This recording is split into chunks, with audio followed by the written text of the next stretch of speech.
guys, good morning. Welcome to Kristal-G Garden, our very own garden.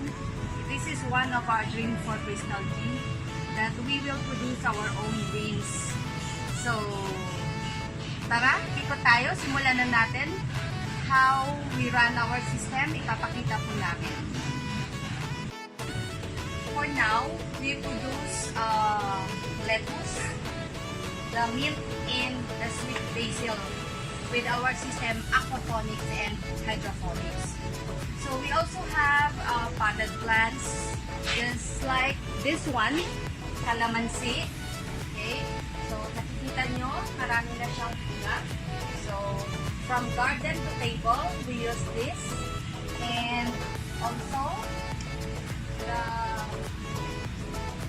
rosemary, okay, the sili, pandan, we use with our rice, the onion leeks, okay, so, and basil. So, yun po yung mga ginagamit namin. Here, we use aquaponics and hydroponics. Ano ba yung aquaponics and hydroponics system? Okay, so yung aquaponics, there is a presence of aquaculture.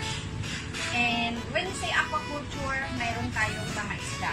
So, tingnan nyo, mayroon tayong red tilapia na ginagamit natin as our culture here. So, here, meron tayong DWC. DWC is deep water culture. So, makikita nyo dito, meron siyang naka-styro na nandito. And, oh, I'm sorry. And, naka-float lang po siya. Okay, so, nandito. Okay, dandan lang po. So, this one, nakikita natin, nandito yung mga roots. So, just plain water. Okay? So, now, we also have the growing bed media.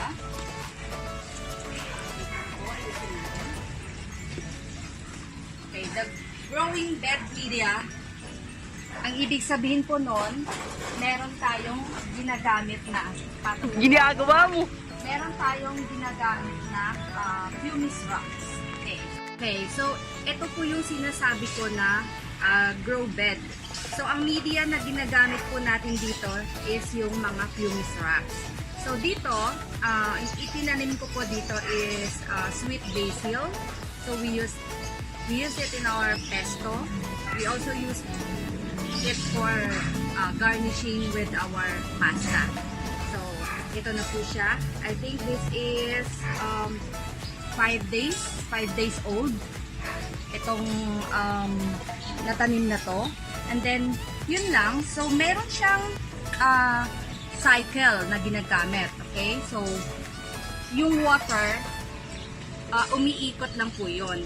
And one of the best thing na mayroon po tayo with this aquaponics is meron tayong filtration na ginawa ng aking best engineer. Okay, so makikita nyo po dito, there are 4 stages of filtration para ma-maintain yung kalinisan ng water. Okay, so ito po yung sinasabi ko na filtration system in 4 stages. So, ito po, ito yung first stage. Okay, makikita nyo, meron siyang parang mga brush, no? So, sinasala niya yung dumi. So, pag, from here, pupunta siya dito. Okay, ayan. So, pupunta siya dito.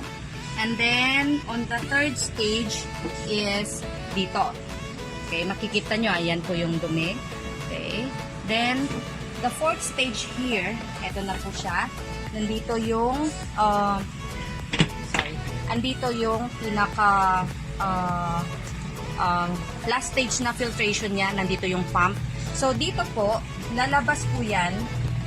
Okay, ayan yung motor pump natin.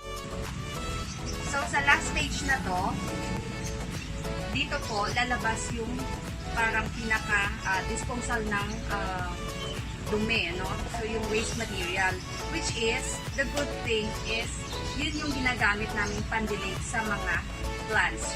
So, it is a natural source of fertilizer And the good thing also, we do not use chemical-based fertilizers. So on the other bed, meron po dito na mint. Okay, so makikita nyo, itong mga mint is very useful. Why? We can use this as tea, and then we also use this as garnish for our food presentation. So, just like the other tank, yung isang tank natin, ganun din. 4 stages din siya. Okay, so, and ito yung kanyang disposal. So, we also try to grow rosemary here, katabi ni mint. Okay, so the other system that we have aside from the aquaponics is the hydroponics. So, ito po yung isang system na mas simpler. Okay, so wala na siyang presence of fish. So, dito, simple lang po. Meron siyang water na nag-circulate dito. Nag-cycle lang po siya, pabalik-balik lang. And we just use snap solution in particular, which is developed by UP Los Baños. So, ito po. Ito yung pinaka system niya na nagsicycle yung water. Okay, so, yun lang, pabalik-balik lang po yung water. And then, ito lang yung nag-run dito sa mga NFT na to. Okay, so, yung isang i-harvest naman natin is yung mint. Okay, so pagka ganito, pwede na siya natin i-harvest. So, ganun din, itakat natin. Okay.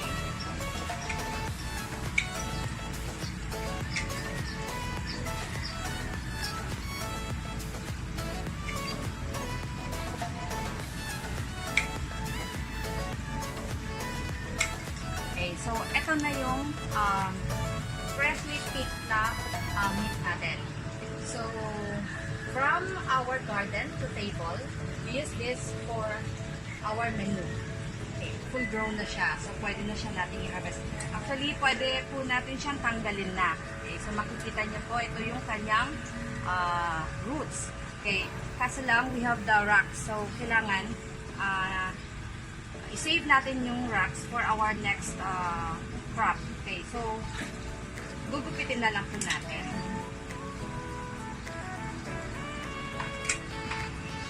One. Okay, so this is very nice. Okay, so, gagamitin natin ito for some menu ng dessert. And the other one.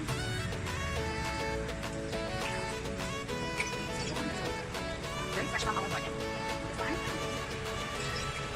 See? So, dugong siya. Okay. So, one last. Medyo malaki. Okay. Okay. So, eto na po yung ating harvest. Freshly picked from our garden to table. So, thank you so much for watching our video with Kristal-G Innovation, our self-sustaining garden. Good morning.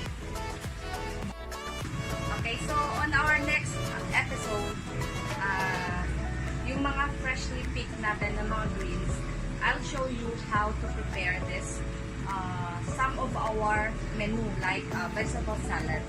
Okay, so watch for our next video.